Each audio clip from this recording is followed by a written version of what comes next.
অনেকদিন আগেকার কথা। ভীমপুর নামের এক গ্রামে আদিত্য নামের এক ব্যবসাদার নিজের বউ সন্ধ্যার সাথে থাকতো। আদিত্যর টাকা পয়সা তো অনেক ছিল, কিন্তু গ্রামের মধ্যে সব থেকে বড় কিপ্টে ছিল তার বউ। অনেক সহজ সরল ছিল। একদিন আদিত্য নিজের ঘরের উঠানে বসেছিল। তখনই একটা লোক, সায়ন, কাজ করার কথা বলতে আসে আর বলে, বাবু, আমাকে কাজে রেখে দিন, আমি আপনার সমস্ত কাজ করে দেব, আর তার পরিবর্তে আমাকে শুধু খেতে দিলেই হবে। দেখ সায়ন, আমি তোকে কাজে রাখবো, কিন্তু এর পরিবর্তে তুই শুধু খাবারটাই পাবি, টাকা কিন্তু একটাও পাবি না। এই কথাটা মনে থাকে যেন। ঠিক আছে বাবু, এমনিতেই আমি ঘরে একাই থাকি, তাই আমার কোনো চিন্তা নেই, আমাকে কাজে রেখে দিন।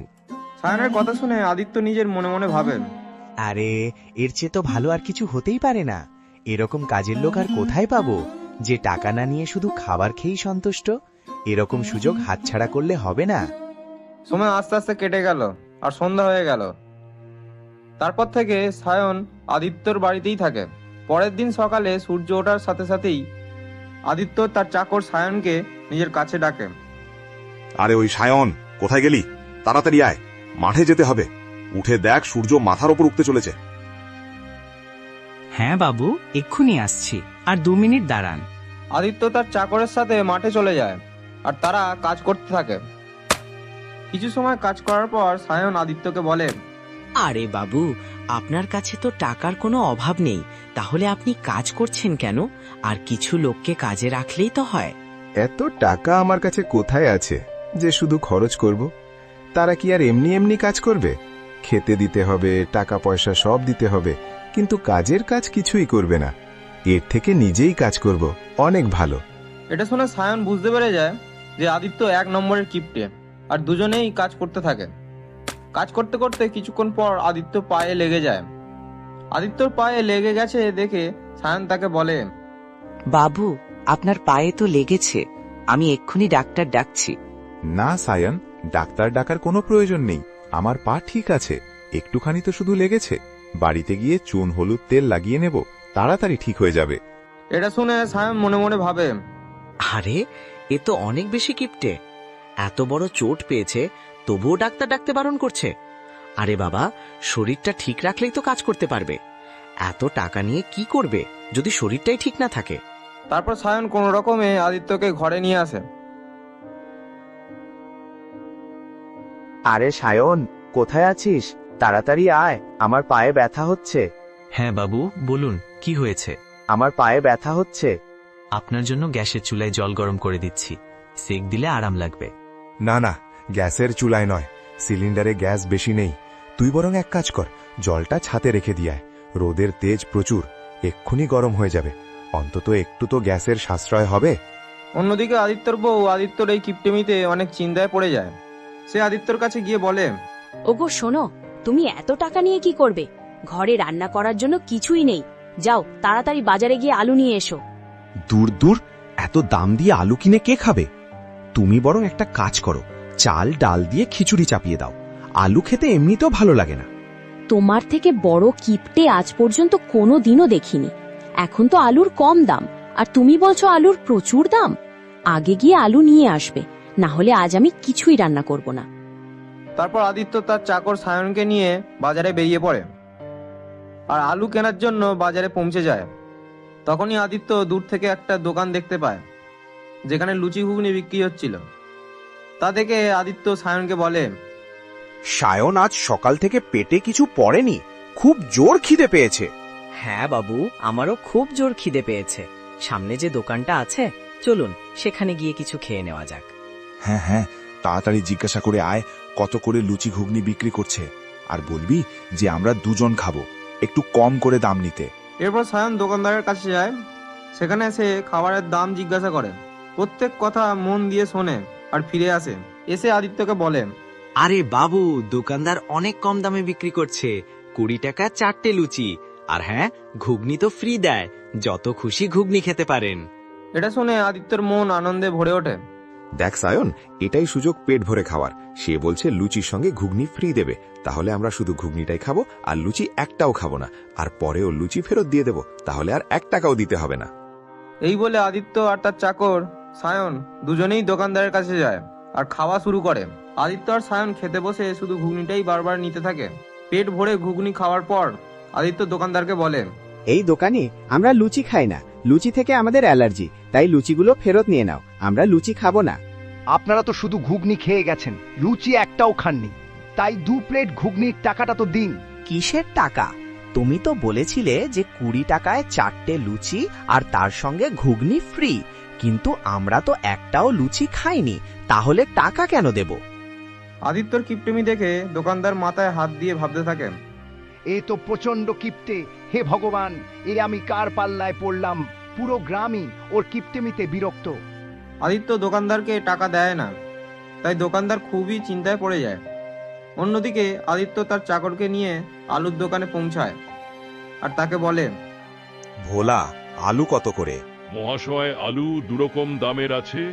একটা আছে ভালো আলু, যেটা 50 টাকা কেজি। আরেকটা আছে 20 টাকা কেজি, যেটা ছাঁট আলু, সেটা খেতে খুব একটা ভালো নয়।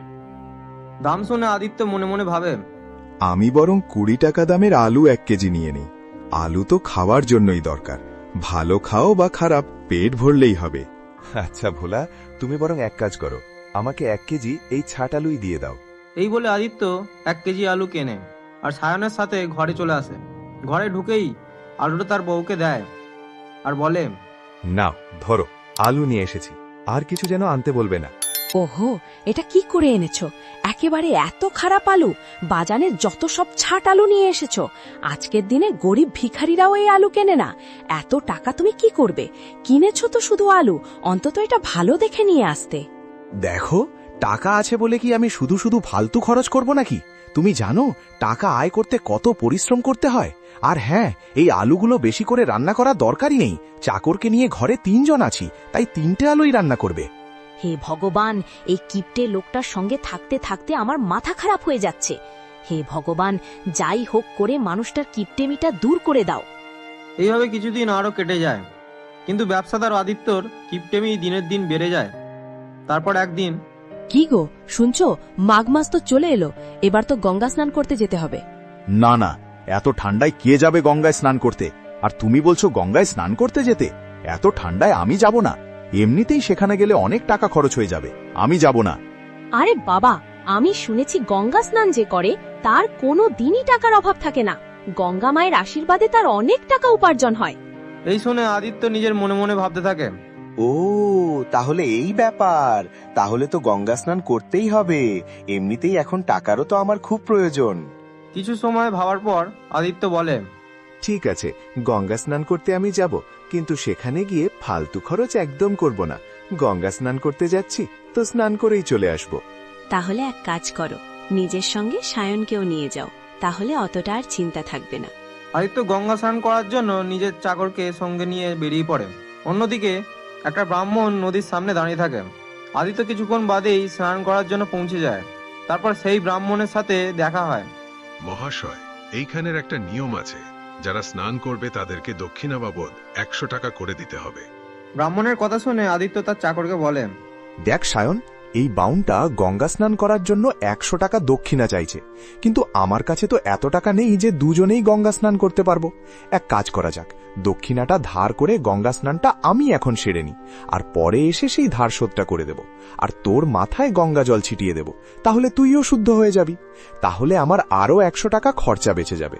সায়নের সাথে কথা শেষ করে আদিত্য ব্রাহ্মণকে বলে, দেখুন, এখন তো আমি টাকা পয়সা কিছুই যে সাথে করে আনিনি। আপনি যদি এখন স্নান করার অনুমতি দেন, তাহলে পরে এসে ঠিক আমি আপনার টাকা শোধ করে দেব। ঠিক আছে, অনুমতি দিচ্ছি, কিন্তু সেই টাকা যেন কালকের মধ্যে পেয়ে যাই। আর যদি টাকা না পাই, তাহলে আপনার ঘরে যাব টাকাটা আদায় করতে। হ্যাঁ হ্যাঁ, আপনি ঘরে চলে আসবেন, আমি টাকা দিয়ে দেব। এইভাবে আদিত্য 100 টাকা ধার করে গঙ্গা স্নান সেরে ফেলে আর একটুখানি গঙ্গা জল নিয়ে নিজের চাকরের মাথায় ছিটিয়ে দেয়। তারপর সেখান থেকে ঘরের উদ্দেশ্যে রওনা দেয়। পরের দিন সকালে সন্ধ্যা আদিত্যকে বলে, বলি, গঙ্গা স্নান করে এসেছো, তাহলে প্রসাদ কোথায়? কি, তুমি প্রসাদের কথা বলছো? সেখানে স্নান করার দক্ষিণাই হলো 100 টাকা, তাই শুধু আমিই স্নান করেছি, আর সায়নের মাথায় জল ছিটিয়ে দিয়েছি, তাও আবার দক্ষিণা ধার করে রেখেছি। এবার সেই বাউনটা যখন তখন দক্ষিণা চাইতে আসতে পারে। আরে তুমি এত কিপটেমি কেন করো? কি করবে এত টাকা জমিয়ে? অন্তত গঙ্গা মাকে পুজোটা তো দিতে পারতে। দেখো, আজ থেকে যে কোনো কাজে বাইরে যাবার প্রয়োজন হলে সায়নকে বলবে। আমরা আজ থেকে আর বাইরে যাব না। যদি সেই বাউনটা আমাদের দেখতে পেয়ে যায় তাহলে আবার 100 টাকা চাইতে আরম্ভ করবে। এমনিতে অনেক পরিশ্রম করে টাকা উপার্জন করতে হয়, এখন আমি একটাও টাকা খরচা করতে পারবো না। সন্ধ্যার সাথে আদিত্যর কথা শেষ হতে না হতেই সেই ব্রাহ্মণটা বাড়ির দরজায় চলে আসে আর বলে, মহাশয়, বাড়ির দরজাটা খুলুন। কালকের ধার করা টাকাটা আপনার থেকে নিতে এসেছি, তাড়াতাড়ি বাইরে আসুন। তখনই আদিত্যর কানে ব্রাহ্মণের সেই আওয়াজটা যায়। তাই সে তার বউ আর চাকরকে বলে, দেখো সন্ধ্যা, তুমি কিছুদিনের জন্য নিজের বাপের বাড়ি চলে যাও।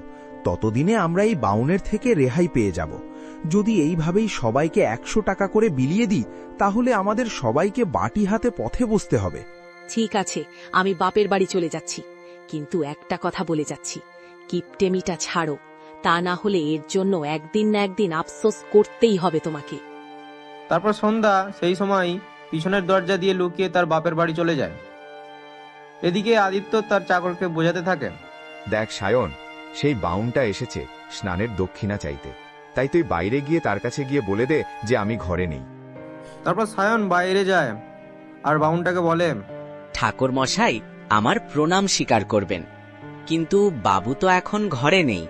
আপনি বরং অন্য দিন আসবেন, তখন 100 টাকা দিয়ে দেওয়া হবে। তোমার বাবুর ফিরতে কত সময় লাগবে? মোটামুটি ধরুন না 2 থেকে 3 দিন। আচ্ছা ঠিক আছে, ততদিন না হয় আমি এই ঘরেই থাকব। আমাকে 2 বেলা খাবার দিলেই হবে। এই বলে সায়ন ঘরের ভিতরে যায় আর আদিত্যকে বলে, বাবু, ঠাকুর মশাই বলছিল যে 100 টাকা নিয়েই এখান থেকে যাবে, আর বলেছে যতদিন না সে টাকা পাচ্ছে ততদিন এইখানেই থাকবে। সায়ন, ঠাকুর মশাইকে গিয়ে বল বাবু এখন অসুস্থ, তো তার চিকিৎসাতে অনেক টাকা খরচা হয়ে গেছে, তাই আপনার টাকা আপনি পরে নেবেন। তারপর সায়ন বাইরে যায় আর বাউনটাকে বলে, ঠাকুর মশাই, বলছি এখন তো বাবুর শরীরটা খুব খারাপ, তাই আপনার 100 টাকা এখন তো পাওয়া সম্ভব নয়। দয়া করে অন্য সময় এসে নিয়ে যাবেন। তাহলে তোমার বাবুকে গিয়ে বলো যে আমার চিকিৎসার জ্ঞানও আছে, তাই তার অসুখ আমি সারিয়ে দিতে পারবো। এই বলে সায়ন ঘরের ভিতরে যায় আর আদিত্যকে বলে, বাবু, ঠাকুর মশাই বলছেন যে তার নাকি বৈদ্যের জ্ঞানও আছে, তাই আপনাকে বলতে বলেছেন যে অনুমতি দিলে আপনার চিকিৎসাও করে দেবে, আর তার সাথে সাথে তার পাওনা টাকাও মিটিয়ে দেবেন।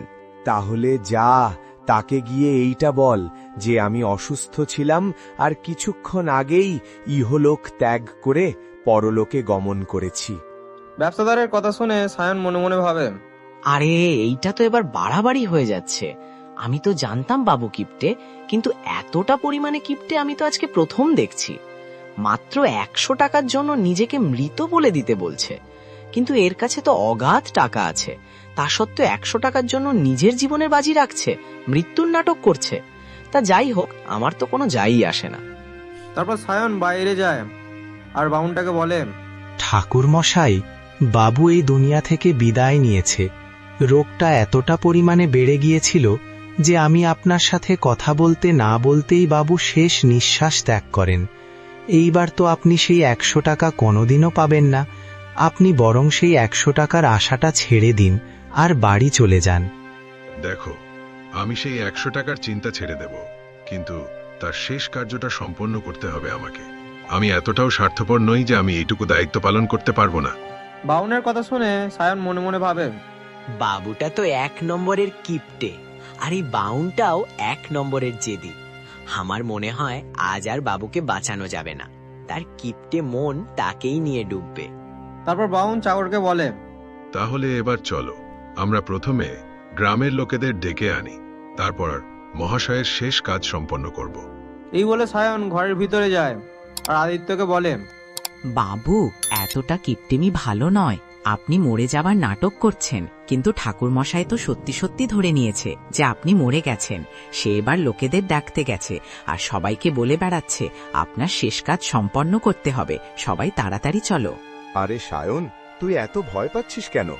100 টাকাটা উপার্জন করতে কত পরিশ্রম করতে হয় তুই জানিস? তাকে আমি ফালতু ফালতু এতগুলো টাকা কেন দেব? আমি নিজের জীবন দিয়ে দেব, কিন্তু 1 টাকাও ফালতু খরচা করব না। তাহলে বাবু, আপনি এখন কি করবেন? ঠাকুরমশাই তো গ্রামবাসীদের নিয়ে এলো বলে আপনার শেষ কাজ সম্পন্ন করার জন্য। আচ্ছা দেখ, কিছুক্ষণের জন্য আমি নিজের চোখ বন্ধ করে শুয়ে থাকব, আর তুই আমার ওপর একটা কাপড় চাপা দিয়ে দিবি, আর সবাইকে বলবি যে সত্যি সত্যি আমি মারা গেছি। আর যখন আমাকে সবাই নিয়ে চলে যাবে তখন দেখবি ওই বাউনটাও ঠিক নিজের থেকেই এইখান থেকে চলে যাবে। আদিত্যর বলা কথা মতো সায়ন তাকে শুয়ে চাদর টাকা দিয়ে দেয় আর হাত ছড়িয়ে পাশে বসে কাঁদতে থাকে। তারপর ঠাকুরমশাই গ্রামের লোকেদের নিয়ে তার কাছে চলে আসে আর তাদেরকে বলে, সবাই শোনো, আদিত্য মহাশয় এখন আর আমাদের মধ্যে নেই, তাই সবাই চলো, আমরা সবাই তার শেষ কাজটা সম্পন্ন করি। তারপর গ্রামের লোকেরা আদিত্যকে নিয়ে শ্মশানের উদ্দেশ্যে রওনা দেয়। সেখানে গিয়ে আদিত্যকে চিতার ওপর শুইয়ে দেয় তারা। তখনই বাউন ঠাকুর আদিত্যর কাছে গিয়ে বলে, কি মহাশয়, এইবার আমার 100 টাকা দেবেন নাকি আগুন দেওয়ার ব্যবস্থা করব? তখনই আদিত্য নিজের মনে মনে ভাবতে থাকে, এই বাউনটা সত্যি আগুন ধরিয়ে দেবে নাকি? এমনিতে গ্রামের লোকেদের চোখে তো আমি মারাই গেছি, বরং আরো একটু ধৈর্য ধরে দেখি কি হয়। ঠাকুরমশাই আবারও আদিত্যকে বলেন, দেখুন মহাশয়, গ্রামবাসীরা জানে যে সত্যিই আপনি মারা গেছেন, কিন্তু আমি জানি আপনি মরার নাটক করছেন। এত টাকা আপনি কি করবেন? তার থেকে আমার 100 টাকা মিটিয়ে দিন, আমি চলে যাব। ব্রাহ্মণের মুখের কথা শেষ হতে না হতেই আদিত্য উঠে পড়ে আর ভয় পেয়ে 100 টাকা দিয়ে দেয়। আর ঠাকুরমশাই টাকাটা পেয়ে আদিত্যকে বলে, আমি যেহেতু আপনাকে এতটা ভয় দেখিয়েছি, তাই আপনার মনে আনন্দ দেওয়া আমার কর্তব্য। আমি আপনার যে কোনো একটি ইচ্ছা পূরণ করব। বলুন আপনার কি ইচ্ছা? ঠাকুর মশাই, যদি কিছু দিতেই হয় তাহলে আমার যেন একটা যোগ্য পুত্র সন্তান জন্ম নেয়। আমার একটাও সন্তান নেই। ঠিক আছে, আপনার যোগ্য পুত্রই জন্ম নেবে, কিন্তু তার জন্য আপনাকে সমস্ত গ্রামবাসীদের নিমন্ত্রণ করে খাওয়াতে হবে। তখনই আদিত্য মনে মনে ভাবে, খাওয়াতেই যদি হয় তাহলে আমি গ্রামের সমস্ত দুর্বল অসুস্থ লোকেদের খাওয়াবো। তারা বেশি খাবার খেতে পারবে না, এতে আমার অনেক খরচও বাঁচবে। এই ভেবে আদিত্য ঠাকুরমশাইকে বলে, ঠিক আছে ঠাকুরমশাই, আমি পুরো গ্রামবাসীকে নিমন্ত্রণ করে খাওয়াবো। ঠিক আছে, আমি আপনাকে আশীর্বাদ করছি যে আপনার ঘরে শীঘ্রই পুত্র সন্তান জন্ম নেবে। তারপর সবাই নিজের নিজের ঘরে চলে যায়। কিছুদিন বাদ সন্ধ্যাও ঘরে চলে আসে। তখনই আদিত্য সন্ধ্যাকে বলে, সন্ধ্যা, চিন্তা করার আর কোনো প্রয়োজন নেই। ঠাকুর মশাই আমাকে আশীর্বাদ করেছেন যে আমাদের একটি পুত্র সন্তান জন্ম নেবে, কিন্তু তার জন্য সমস্ত গ্রামবাসীকে নিমন্ত্রণ করে খাওয়াতে হবে। আমার কাছে তো এত টাকা নেই যে সমস্ত গ্রামবাসীকে নিমন্ত্রণ করে খাওয়াতে পারবো। আমাদের ঘরে পুত্র সন্তান আসবে, এটা তো খুবই আনন্দের খবর, কিন্তু তুমি এইখানেও কিপটেমি করবে। এই কিপটেমির কারণে যদি ঠাকুর মশাইয়ের আশীর্বাদ বিফল হয়? দেখো, পুত্র সন্তান জন্ম নেবে এটা আমার কাছেও আনন্দের বিষয়। এর জন্য আমি পাড়া প্রতিবেশীদের নিমন্ত্রণ করে খাওয়াতে পারবো, কিন্তু গোটা গ্রামকে নিমন্ত্রণ করতে পারবো না। এত টাকা আমি কোথায় পাবো? দেখো, পুত্র সন্তান জন্ম নিলে এই সমস্ত বিষয় সম্পত্তির মালিক সেই হবে। তার জন্যই তো আমাদের এই নিমন্ত্রণ করে খাওয়ানো। তাহলে কেন কিপটেমি করছো? ঠিক আছে, সমস্ত গ্রামবাসীকেই আমি নিমন্ত্রণ করব, কিন্তু নিমন্ত্রণ করতে আমি নিজেই যাব, আর কেউ যাবে না, বলে দিচ্ছি। এইভাবে কিছুদিন কেটে যায় আর আদিত্যর ঘরে একটা পুত্র সন্তান জন্ম নেয়। তারপর একদিন আদিত্যর নিমন্ত্রণ করার কথা মনে পড়ে, তাই সে তার চাকর সায়নকে ডেকে বলে, সায়ন, তোর ঠাকুর মশাইয়ের কথা মনে আছে তো? তিনি বলেছিলেন যখন আমার ঘরে সন্তান জন্ম নেবে তখন আমাকে গ্রামবাসীদের নিমন্ত্রণ করে খাওয়াতে হবে। হ্যাঁ বাবু, আমার মনে আছে। ঠাকুরমশাই বলেছিলেন গ্রামের সবাইকে নিমন্ত্রণ করতে।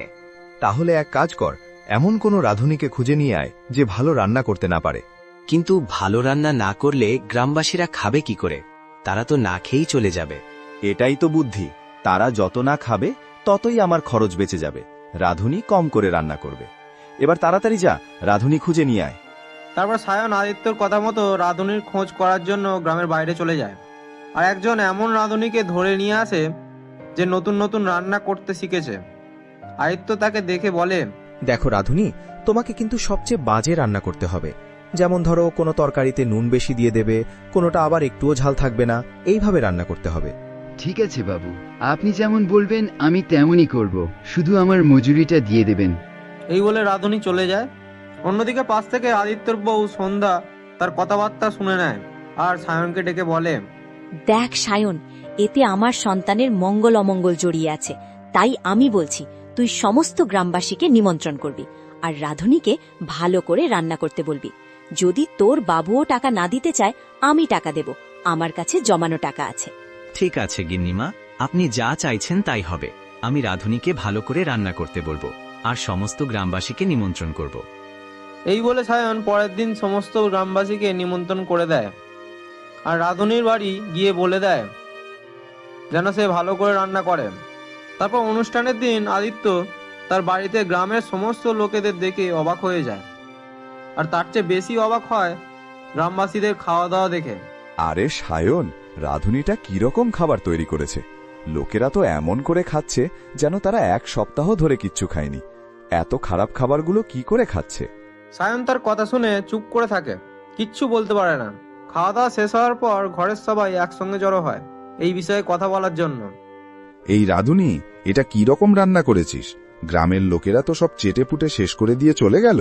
তারপরে এই সন্ধ্যা আদিত্যকে বলে, দেখো, একদম অন্য কাউকে দোষ দেবে না। তুমি এতটাই কিপটে যে সবাই খেতে এসেছি আমার সন্তানকে আশীর্বাদ করার জন্য, আর তাদের তুমি খারাপ খাবার খাওয়াতে চাইছিলে। যদি আমাদের সন্তানের কোনো অমঙ্গল হতো, ভাগ্য ভালো যে আমি সায়নকে বলে সব ঠিক সময় ঠিক কাজ করে দিয়েছি, না হলে তো সবাই আমাদের নিন্দা করত। সামান্য কটা টাকার জন্য তুমি এতটা নিচে নামতে পারো? এরপর থেকে আমি আর তোমার সঙ্গে থাকব না। আমি আমার পুত্রকে নিয়ে বাপের বাড়ি চলে যাব, আর কোনো দিনও তোমার সঙ্গে থাকতে আসব না। তুমি থাকো তোমার নিজের টাকা পয়সা সম্পত্তি নিয়ে।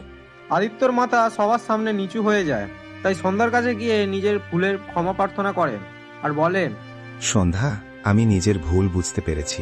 তুমি কোথাও যাওনি। আমি এইবার থেকে আর কিপটেমি করব না।